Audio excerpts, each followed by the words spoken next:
Hello friends, आज मैं बताने जा रहा हूँ आपको न्यूटन्स लॉ ऑफ मोशन। तो न्यूटन्स लॉ ऑफ मोशन में आपको जैसा कि बहुत सारे लोगों को पता भी होगा, तो फर्स्ट लॉ ऑफ मोशन सबसे पहला है और इसी में आपको इनर्शियल फ्रेम के बारे में बात करेंगे, नॉन इनर्शियल फ्रेम के बारे में भी।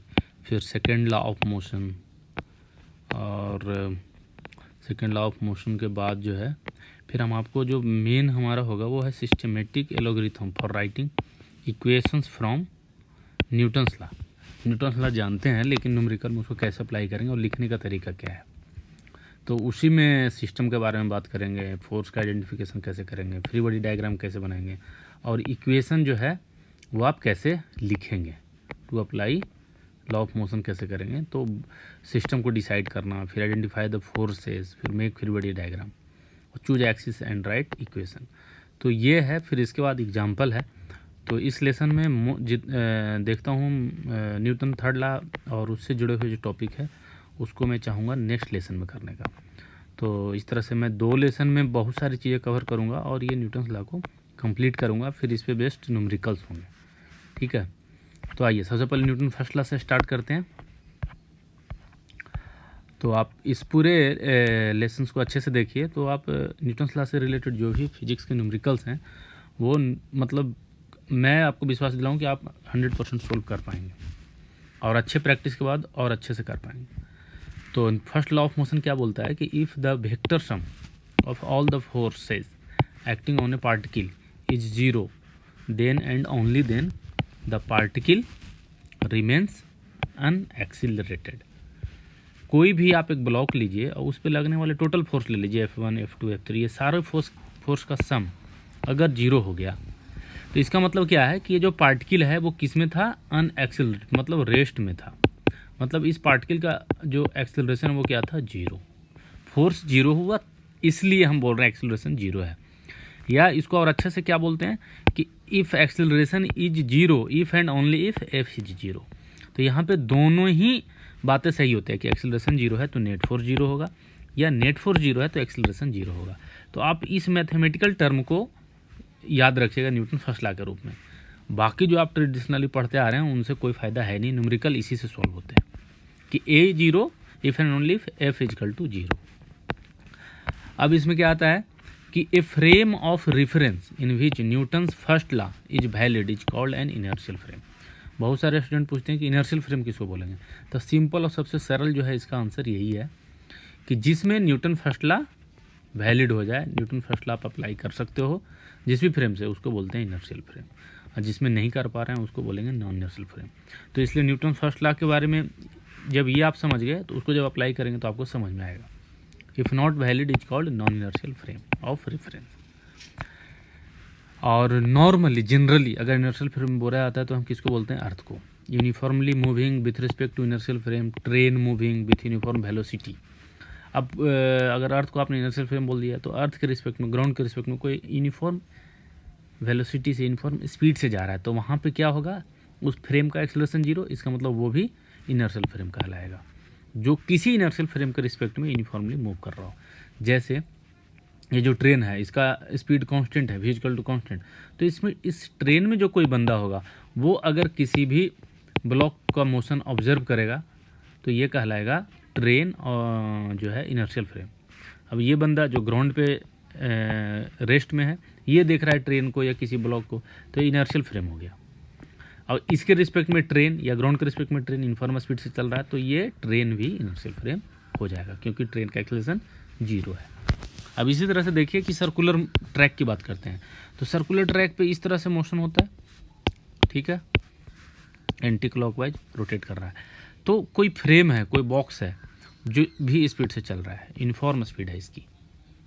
तो आपको पता है कि सर्कुलर ट्रैक पे अगर रेडियस आर है और भी उसकी यूनिफॉर्म स्पीड है तो टुवर्ड सेंटर कितना होता है एक्सेलरेशन, A = v²/r।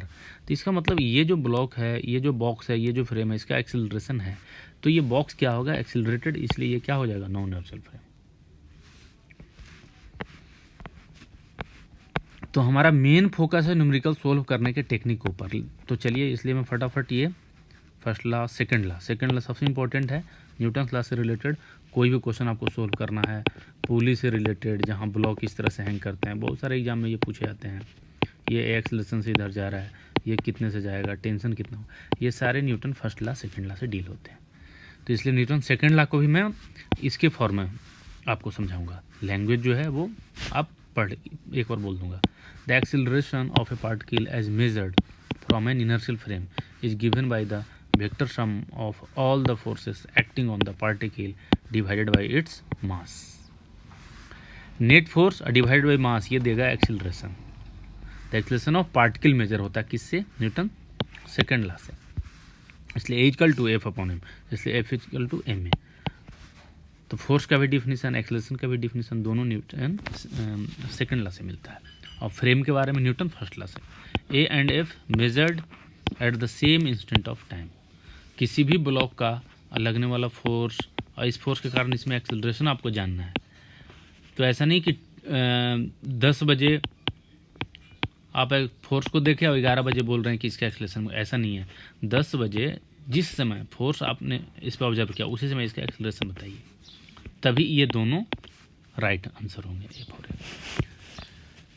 अब आते हैं फटाफट systematic algorithm of writing equations from Newton second law से। ये सबसे ज़्यादा इंपॉर्टेंट है। तो इसमें स्टेप है, सबसे पहले स्टेप में क्या करते हैं, सिस्टम को हम डिसाइड करते हैं। तो आप बोल रहे हो सिस्टम किसको कहते हैं, वो जस्ट आने वाला है। दूसरे स्टेप में फोर्सेस, उस पर कौन कौन से फोर्स लग रहे हैं। तीसरे स्टेप में फ्री बॉडी डायग्राम FBD, इसके बारे में जानेंगे। और चौथे जो है उसमें है एक्सिस को चूज करना, इक्वेशन को राइट करना। इतना अगर आप करने में सक्षम हैं तो आप जो है न्यूटन लॉ से रिलेटेड जितने भी क्वेश्चन हैं, न्यूमेरिकल्स हैं, HC वर्मा हो, NCERT हो, अच्छे अच्छे बुक्स हो, IIT JEE के न्यूटन लॉ से आए हुए सारे सवालों का जवाब आप दे पाएंगे। तो आइए अब हम बात करते हैं डिसाइड द सिस्टम। सबसे पहला कि सिस्टम को कैसे डिसाइड करेंगे। तो यहाँ पे हमने ये ग्राउंड है, ठीक है, यहाँ पे ये पुली है और इस पे ब्लॉक A है, ब्लॉक B है, ब्लॉक C है, फिर ये डिस्क D है, फिर ब्लॉक E है, फिर G ब्लॉक है और यहाँ पे एक मैन है जो इसको पुल कर रहा है, कुछ फोर्स लगा रहा होगा, ठीक है। तो आप ये देखिए, ये इसको पुल करेगा तो ये कुछ डिस्टेंस आगे जाएगा। अब जितना डिस्टेंस ये जाएगा उतना ही डिस्टेंस ये नीचे आएगा, लेकिन ये जो डिस्क है वो उतना नीचे नहीं आएगा। डिस्क पे इस तरह से क्या है, रस्सी लिपटा हुआ है, तो रस्सी कितना नीचे आएगा उतना डिस्क नीचे नहीं आएगा। तो डिस्क का मोशन मतलब ये 2 मीटर आगे गया तो ये 2 मीटर नीचे नहीं आएगा, तो इसलिए डिस्क की एक्सेलरेशन और स्पीड जो है वो अलग होगा। अब सोचिए, इधर 2 मीटर ये रस्सी नीचे आएगा, ये भी 2 मीटर आएगा, ये भी 2 मीटर आएगा और ये दोनों इस तरह से। तो all parts of the system should have identical acceleration. अगर एक्सेलरेशन सबका बराबर है तो वो आपस में आप क्या होंगे, एक्सेलरेशन ऑफ C और एक्सेलरेशन ऑफ E, बोलते हैं एक्सेलरेशन ऑफ C और एक्सेलरेशन ऑफ E ये दोनों बराबर हैं। मैग्नीट्यूड बराबर है एक्सेलरेशन का, लेकिन डायरेक्शन दोनों का अलग है। इसका डायरेक्शन मान लो x में, तो इसका डायरेक्शन y में। यहाँ पे देखिए, जो C का एक्सेलरेशन है वो एक एक्सेलरेशन है और A और B अगर ज्वाइन है तो C, A और B ये तीनों का एक्सेलरेशन एक जैसा होगा, क्योंकि जितना 2 मीटर ये जाएगा तो 2 मीटर उतना ही टाइम में ये जाएगा। ये दोनों फिक्स हैं, तो A, B और C ये सिस्टम कहलाएंगे, क्योंकि इन तीनों का आइडेंटिकल एक्सेलरेशन है। और ये जो G है, G का भी A, B, C और G ये चारों एक सिस्टम में कहलाएंगे। तो देख लीजिए कि सिस्टम में कौन कौन आएगा, A, B, A plus B, B plus C, A plus B plus C, A plus B plus C, C plus G, C और G, A C G, A C और G, और A plus B plus C plus G, A B C और G। वो इसलिए कि 2 metre अगर ये यहाँ जाएगा तो ये भी 2 मीटर, और ये भी एक्स एक्सिस में एक्सेलरेशन, इनका भी एक्सेलरेशन एक्स एक्सिस में होगा। तो सेम एक्सेलरेशन वालों को आप एक सिस्टम में मान सकते हैं। सिस्टम में मानने का फ़ायदा क्या होता है कि A और B को आप सिस्टम मानेंगे, A और B, ठीक है, तो ये दोनों अलग नहीं हो रहा है, तो इस पे इकट्ठे FBD आप बना पाएंगे। मतलब दोनों का मास MA plus MB into G हो जाएगा, और सिर्फ एक कॉन्टैक्ट फोर्स की बात करेंगे, इसको इग्नोर कर दें। तो इन दोनों का कंबाइंड एक्सेलरेशन आप आसान से बोल पाएंगे। तो सिस्टम में बोलने का मतलब यह है कि A और B क्या हो गया, दोनों अलग अलग होते हुए एक ही ब्लॉक जैसा आप उस पर फोर्स वगैरह डिसाइड कर सकते हैं। Identify the force. अब आपको पता करना है कि फोर्स कौन कौन सा कैसे कैसे लग रहा है। तो यहाँ पे क्या है, ये बॉय है, इस अपने सर पे हेड पे लोड लिया हुआ है। तो आप बॉय के बारे में सबसे पहले डिसाइड करें। सिर्फ बॉय को अब हम यहाँ पे मान लेते हैं, चलो ये हमारा बॉय हो गया। तो बॉय का सबसे पहले तो वेट काम करेगा W। ये किसके कारण करता है, ग्रेविटेशन के कारण, Fg इसको बोल देते हैं, फोर्स ऑफ ग्रेविटी के कारण वेट काम करेगा। दूसरा है कि ये फ्लोर के कांटेक्ट में है, तो फ्लोर इस पे क्या लगाएगा, नॉर्मल कांटेक्ट फोर्स, ठीक है, ये लगेगा अपवर्ड। और नॉर्मल कांटेक्ट फोर्स होता कैसा है, इलेक्ट्रोमैग्नेटिक फोर्स के जैसा, वेट होता है ग्रेविटेशनल फोर्स के जैसा, ठीक है। अब देख लीजिए ये जो बॉय है ये यहाँ पे लोड से भी कनेक्टेड है, तो लोड इस पे एक कांटेक्ट फोर्स लगा देगा N1, वो क्या होगा, डाउनवर्ड। तो जितने कांटेक्ट फोर्स हैं वो सारे इलेक्ट्रोमैग्नेटिक फोर्स हैं, इसलिए EM भी लिखते हैं, जैसा कि हमने यहाँ भी दिखाया है, आप आसानी से पढ़ सकते हैं। फिर लोड के ऊपर देख लीजिए कि लोड के ऊपर कितना कितना फोर्स लगेगा। तो लोड का वेट और लोड का कनेक्शन किसके साथ है, ये देख लीजिए लोड। तो लोड का एक अपना वेट काम करेगा W डैश, ये होगा डाउनवर्ड, और ये कैसा होगा, F ग्रेविटेशनल। और ये लोड इसके टच में है हेड में, तो हेड इस पे अपवर्ड नॉर्मल कांटेक्ट फोर्स लगा देगा, कितना, जितना लोड इस पे लगाया था उतना ही बॉय लगाएगा। तो N1 लगाया था तो ये भी N1 लगा देगा अपवर्ड। तो ये दो फोर्स हो गया किस पे, लोड पे लगने वाला। तो इस तरह से आपको फोर्स आइडेंटिफाई करना है। लोड पे 2 फोर्स ग्रेविटेशनल और इलेक्ट्रोमैग्नेटिक, अब बॉय पे टोटल 3 फोर्स हो गए। तो फोर्स जब भी पता करना हो तो कुछ फोर्स यूनिफॉर्म मतलब यूनिवर्सल फोर्सेस हैं, जैसे ग्रेविटेशनल तो लगेगा ही लगेगा। जहाँ कहीं भी कांटेक्ट है तो कांटेक्ट होने से क्या लगेगा, नॉर्मल कांटेक्ट फोर्स, ठीक है। फिर इसी में फ्रिक्शन फोर्स आएगा जब मोशन होगा, और फ्रिक्शन कोफिशिएंट दिया हुआ रहेगा।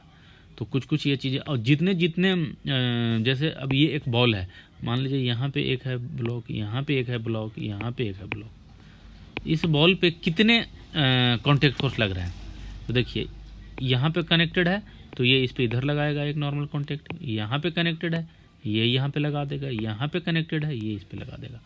तो जितने पॉइंट पे वो टच करेगा उतना नॉर्मल कांटेक्ट फोर्स लगेगा। नॉर्मल कांटेक्ट फोर्स का यही फंडा है कि जहाँ जहाँ वो कांटेक्ट में है वहाँ पे नॉर्मल कांटेक्ट लगेगा। अब हम बात करते हैं make a free body diagram, ठीक है। तो बॉय और लोड का फ्री बॉडी डायग्राम हम बना के देखते हैं। तो ये बॉय का है, हम बॉय को क्या मान रहे हैं, पॉइंट मास, तो उसका वेट W और लोड उस पर कितना लगाएगा N1, ये दोनों डाउनवर्ड, और जो फ्लोर है उस पर लगा नॉर्मल कांटेक्ट फोर्स अपवर्ड। तो ये FBD हुआ बॉय का। अब उसी तरह से लोड का हम देखें FBD, तो पॉइंट मास मानेंगे लोड को, वेट W डैश डाउनवर्ड, और जो हेड है, इस मैन का जो हेड है वो लोड पे अपवर्ड कांटेक्ट फोर्स लगाएगा N1, ठीक है। अब देखिए कि जो हेड है और लोड है दोनों एक ही कांटेक्ट वाला लाइन फेस कर रहा है, इसलिए दोनों मैग्नीट्यूड में कांटेक्ट फोर्स बराबर लगाएंगे। तो FBD भी आपने यहाँ पे देख लिया। अब उसके बाद हमारा काम होता है choose axis and right equations, ठीक है। तो अब देख लीजिए यहाँ पे जैसे हमको एक मास लेते हैं, इस पे फोर्स F लग रहा है, दिख रहा है आपको X डायरेक्शन में, तो आप X एक्सिस में मान लीजिए, दूसरा मान लीजिए Y एक्सिस में। तो X एक्सिस में जो फोर्स लगेगा F होगा, तो एक्सेलरेशन भी X एक्सिस में होगा, ठीक है। फोर्सेस आर कोप्लानर, तो 2 एक्सिस मानेंगे X और Y। अगर एक प्लेन में कोई फोर्स लग रहा है F1 इधर, F2 इधर, तो इधर X एक्सिस इधर Y एक्सिस, इस तरह से X और Y एक्सिस हम चूज कर सकते हैं। कोप्लानर फोर्सेस में X और Y दोनों मानेंगे। Right components of all the forces along X axis, तो इस पर अगर फोर्स इस तरह से लगता तो इसका भी हम कंपोनेंट एक इधर लेते एक इधर लेते, और अगर सिर्फ लीनियर है तो हमें एक ही फोर्स लगाना चाहिए। Equate their sum mass into acceleration, और जितने भी फोर्स होंगे F1 प्लस F2 सबका सम करके उसको क्या लिखेगा, मास ऑफ पार्टिकल या बॉडी, और उसका एक्सेलरेशन जितना दिया हुआ है यह पता करना है। तो X डायरेक्शन में क्या लिखेंगे, sigma FX, mass of particle और एक्सेलरेशन अलोंग X। तो ये कोलिनियर फोर्सेज में काम आएगा। Y एक्सिस में अगर कोई फोर्स का कंपोनेंट गया इधर की तरफ, तो सिग्मा FY क्या हो जाएगा, मास MA X। और अगर जेड एक्सिस में कोई कंपोनेंट है फोर्स का या कोई फोर्स है तो मास एक्सेलरेशन अलोंग जेड। तो आपको यहाँ से मिल जाएगा एक्सेलरेशन का एक्स, वाई और जेड कंपोनेंट। तो इनसे मैग्नीट्यूड आप पता कर सकते हैं √(ax², ay² और az²। इस तरह से वेक्टर सम करके एक्स बाई जेड का रिजल्टेंट एक्सेलरेशन पता कर सकते हैं। अब यहाँ पे एक एग्जांपल है, चलिए इस एग्जांपल को देखते हैं। तो इस एग्जांपल से बहुत कुछ समझ में आएगा। ये एग्जांपल कुछ इस तरह से था गिवन, कि ये गिवन था क्वेश्चन में कि एक ब्लॉक है जिस पे फोर्स थीटा एंगल से इस तरह लग रहा है। तो ये पता करना था कि एफ फोर्स क्या होगा जब ए भी दिया हुआ है। जो गिवन आपके पास क्वांटिटी है, एम गिवन है, ए गिवन है और थीटा गिवन है। तो आपको पता करना है कि एफ का वैल्यू क्या होगा। तो हम क्या करेंगे, इस ब्लॉक का एक एफवीडी बनाएंगे यहाँ पे, ठीक है। अब देखिए ये जो ब्लॉक है उस पर एक फोर्स एफ इधर लग रहा है, लेकिन हमें एक्स एक्सिस इधर और वाई एक्सिस ऊपर मानना है। तो एफ को इस तरह से ब्रेक करना है कंपोनेंट में, तभी आप इक्वेशन बना पाओगे। तो इधर एक्स एक्सिस और इसके परपेंडिकुलर इधर वाई एक्सिस। तो एफ का कंपोनेंट इधर क्या हो जाएगा, एफ कॉस थीटा। और ये जो ब्लॉक है उसका एक्सेलरेशन भी इधर ही है। इसका मतलब एफ कॉस थीटा के कारण जो एक्सेलरेशन होगा वही ए दिया हुआ है। एफ साइन थीटा, तो ये ब्लॉक अपवर्ड में कोई मोशन नहीं कर रहा, ना ही डाउनवर्ड में।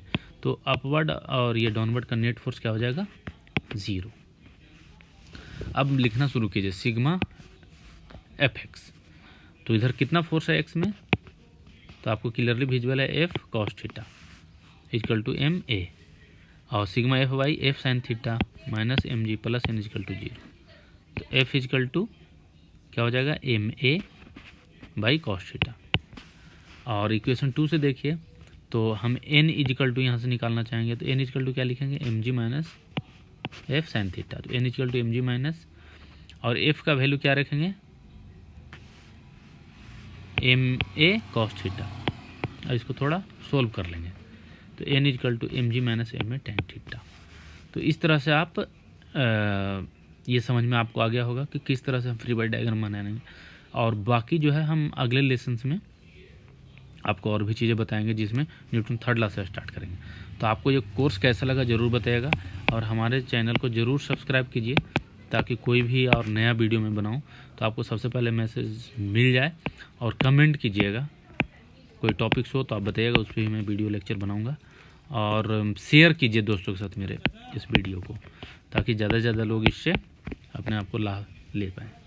Thank you.